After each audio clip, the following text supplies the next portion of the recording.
Being busy means that you're really important. Hi, I'm Dr. Alice Rizzi. I'm a licensed psychologist and a mindful embodiment coach. And today I want to share something that I realized on a walk that I took recently. Now, I shared some of this before on the theme of what walking slowly, taking a break, or pausing means for you. For me, it's a really loaded question. Thinking about walking slow or doing something slowly or not as quickly as I possibly can has a lot of negative connotations. But today, I want to talk to you about the flip side of that. Why is it that going quickly feels good to me? And where did I pick that up? So recently, when I was walking, I asked myself this exact question. Going quickly or going fast means that, and here's what came up. Going fast means that you're important. Being busy means that you're important, means that you're successful, means that you're doing the right thing. And I had to pause just to even reflect on that and ask myself, where did I get that idea? And immediately I got these visions of being a little girl and playing grown up, playing as like a shopkeeper, playing as a doctor, playing as a business person, playing as whoever, playing and going quickly, doing the math, doing the pretend cash register, doing the pretend phone calls, being really busy was how I envisioned what it meant to be a successful adult, a successful businesswoman. You had to take a lot of meetings, you had to have a lot of phone calls, you had to always be doing something, you had to be in a rush, you had to be dressed up, makeup, hair, like professional suit, high heels, because that was the image that I had of a successful businesswoman. Is it any wonder that later in life I became a perfectionist? No, I don't think so. And these are some of the patterns that I've been unraveling in my adult life and not necessarily judging myself for, but more so being curious like, oh, it makes so much sense. Because I think for most of us, it's not just one thing that leads to one outcome. Like, oh, somebody said something and that unraveled your whole life.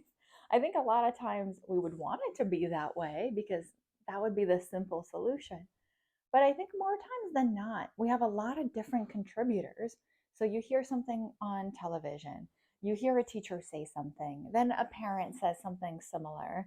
Then when you grow up, one of your friends says it. And suddenly you get this message like, oh, that's what this means. And so we're not looking at this as a way to blame somebody for all your faults. Not at all. We're just taking a step back and reflecting on why you do the things that you do, and is there perhaps a better way to do them? And this is a lot of what I teach in my big program, Magnetic Reality. If anybody is interested, I'm going to put a link below. We really look at where did you get your beliefs? How do they make you feel? What types of choices do you make? How do they make you interact with other people? How do they make you interact with yourself? How do you feel about yourself? Are you happy with yourself? Are you happy with your life? Are you happy with your business? Do you want or wish things to be some other kind of way? And rather than have it be wishful thinking or a dream that's far away, we look at maybe we can change some of your early beliefs that are no longer true or are no longer of any help to you. We can notice how they make you feel now, see if there's any other choices you might be able to make so that you can actually get the outcome that you want, so that you can live more at peace, feel freer, experience more joy, love your business or your career, your partner, your family, all of those values that you have for what makes a life worth living, or a happy, fulfilling, satisfying life, that's that's my hope and desire for you. That's what I want for people. I want more people to experience their joy in life. For me, that means slowing down, pausing, reflecting, being curious, offering compassion to myself and to other people, practicing non judgment. And all of these things, by the way, are part of my definition of being mindful. That's why I'm a mindful embodiment coach, because I am mindful of ourselves, our life, what we think, how we feel. And I help people embody their values, live the values that they want to be known by, that help them feel authentic. That's what it's all about. Because when we are mindful, when we're present, when we're making values based choices that are authentic to the kind of person that we want to be, that is when we are most satisfied and fulfilled.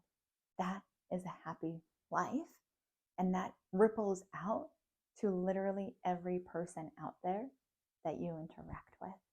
And it especially affects how you feel about yourself. So, this to me is work worthy of doing. So, if you want to learn more about doing this type of work with me in my community, Mindful Mavens, or through my program, Magnetic Reality, check out the links below.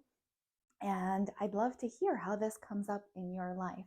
So, I'll leave the comments open, and feel free to share what your experiences has been with taking this step back, taking a pause, thinking about what slow means to you, what going fast means to you, what it means to be successful. And you don't have to answer all of these questions, but I would just love to know what you think. Have a beautiful day.